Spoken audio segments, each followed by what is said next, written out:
What's going on, y'all? I kind of wanted to do something different this video and tell y'all why I do it and who I do it for, or however that goes.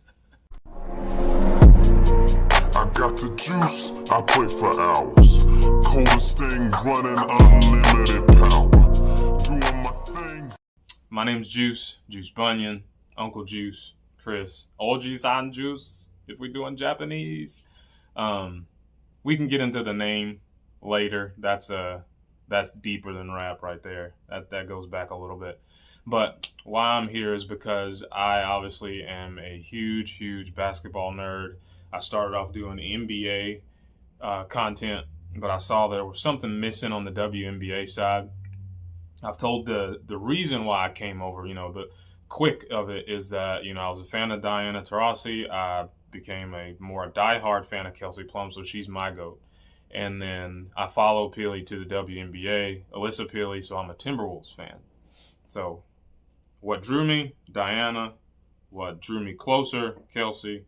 What brought me completely in to lock into a team is Alyssa Peely, and I love the entire roster of the Minnesota Lynx. Let me tell you. Keep all your bad stuff to yourself. I'm still not over the Liberty loss. But yeah, I love the game. I love where it's going.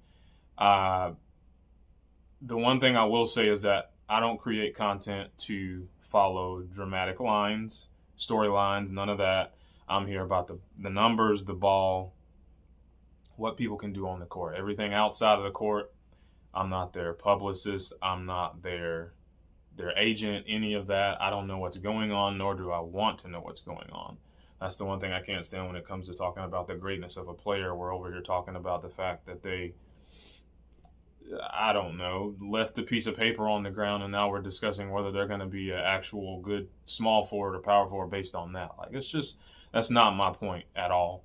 I want to be able to bridge the gap between NBA fans and WNBA fans, because I've learned that both clubs are, well, you should know that. You don't know, you youngins or you people don't know the history of our game. And it's like that on both sides I've seen.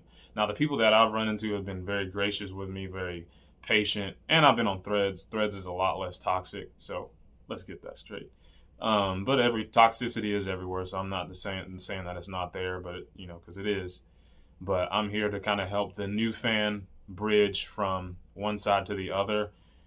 I don't like comps, but I do like comps in the way of helping people understand the type of player it is. So, like, when I say somebody like Hannah Hidalgo reminds me of Russell Westbrook, somebody who's an NBA fan is going to be like, oh, she's got passion, energy, she's everywhere.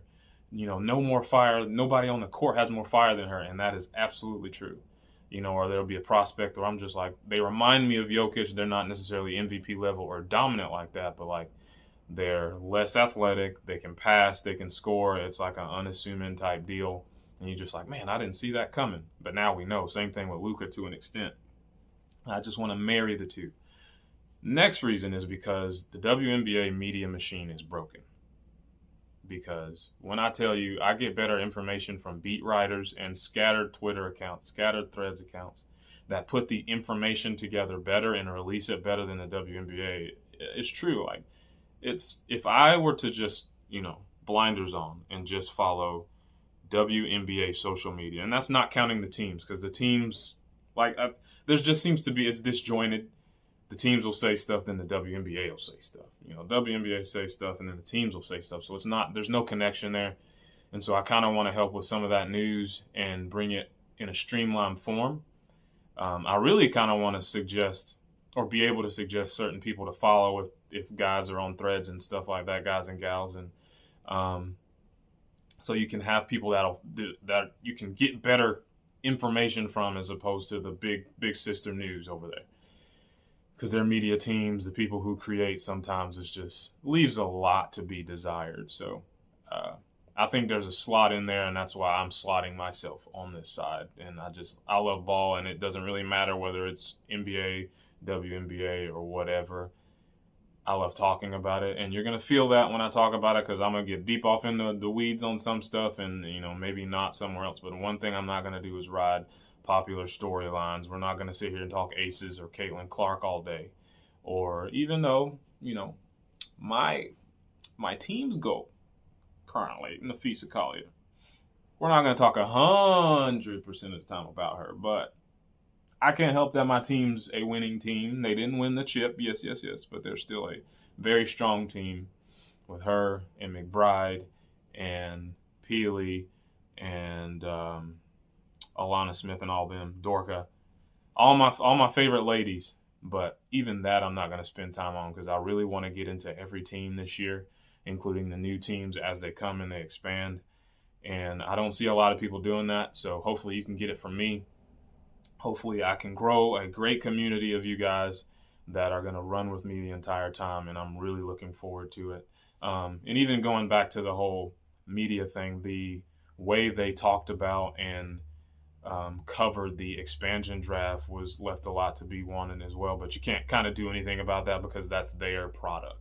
That's something they put out. They put it on ESPN and all this other stuff, and had their people there. I love Baron Davis and E40 and all those guys. But like just the way that the picks were presented and everything, I'm just like, man, I don't remember the last time I was able to be fully invested in an expansion draft on either side, and it just kind of, I was like hyped, and I'm just like, man, this was whack. And we got 2 more coming next year with the Tempo and the unnamed Portland team. Like, they're holding the cards close to the vest, so they better come with it because we already got let down with the Tempo. Like, the colors are kind of starting to not be as bad now that I've had time to sit on them, but they're still not great. I mean, I would still say they probably got some of the worst jerseys in the league, worst color schemes, but maybe they'll work some of the cream I've seen on some of the merch into the actual jersey and stuff like that, but who knows?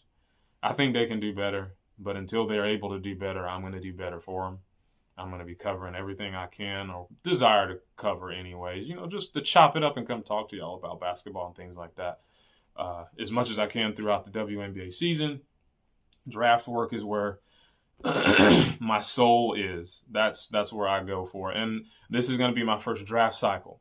So I have posted, I'll try to link some of the videos here in the comments and stuff or in the description of my first mock draft for the players coming out of the women's side on the NCAA. I'm interested to see how the W values players and production and just what players bring to the game versus pedigree and what they did 2-3 years ago. Because what I've noticed is that my mock drafts have looked severely different than what I've seen out there. And I don't like it, but if that's the case, then it'll give me an idea of what the W's looking for, and I can tailor my mock drafts for that. But I'm still going to have my list of say, these are Juice's gals. And these gals right here, if they get the opportunity, they're going to dog walk the rest of them and stuff like that. But hopefully not. Hopefully my list matched up with what the WNBA is seeing, and they'll bring those ladies in and give them meaningful minutes and jobs. Otherwise, I'm going to be in the search for being a scout because some of these girls I'm seeing, I'm just like, man, if this person gets passed over, I'm going to be pissed.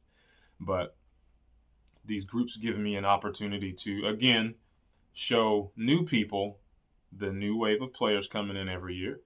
And I'll be able to, it's like they're my baby. So like once they've been drafted, I'm never going to forget about them. And so when they come in, I'll remember so-and-so could do this and do that, and they're going to give this to another team and stuff like that. And it's just going to be a really fun process. So I can't wait.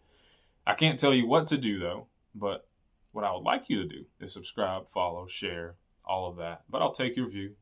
But again, you can do what you want, so whatever. It won't hurt my feelings. Because I do this for the love. I love ball. And that's all.